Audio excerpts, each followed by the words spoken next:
ನಮಸ್ಕಾರ, welcome to Yoyo Kannada. ಬನ್ನಿ ಈಗ ನೋಡೋಣ ಹವಾಮಾನದ ವರದಿ. ಇಂದು ರಾಜ್ಯದ ಕೆಲವು ಜಿಲ್ಲೆಗಳಲ್ಲಿ ತುಂತುರು ಮಳೆಯಾಗುವ ಸಾಧ್ಯತೆಗಳಿವೆ. ರಾಜ್ಯದಲ್ಲಿ ತಿಂಗಳಿಂದ ಮಾರ್ಚ್ ವರೆಗೂ ಉತ್ತಮ ಮಳೆಯಾಗುವ ಮುನ್ಸೂಚನೆಯನ್ನು ಹವಾಮಾನ ಇಲಾಖೆ ತಿಳಿಸಿದೆ.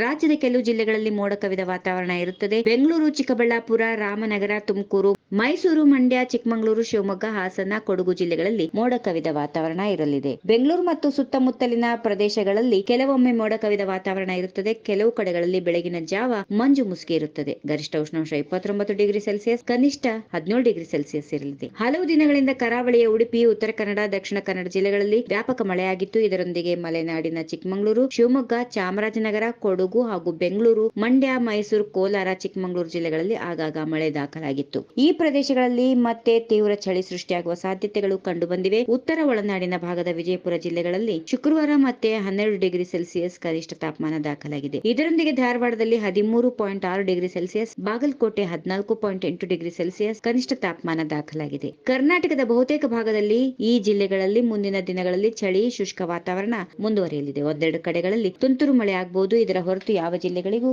ಗಂಭೀರ ಸ್ವರೂಪದ ಮಳೆಯ ಮುನ್ಸೂಚನೆ ಇಲ್ಲ ಎಂದು ಭಾರತೀಯ ಹವಾಮಾನ ಇಲಾಖೆ ವರದಿಯಲ್ಲಿ ತಿಳಿಸಿದೆ. ಈ ವಿಡಿಯೋ ನಿಮಗೆ ಇಷ್ಟವಾದಲ್ಲಿ ಲೈಕ್ ಮಾಡಿ, ಶೇರ್ ಮಾಡಿ, ಸಬ್ಸ್ಕ್ರೈಬ್ ಮಾಡಿ.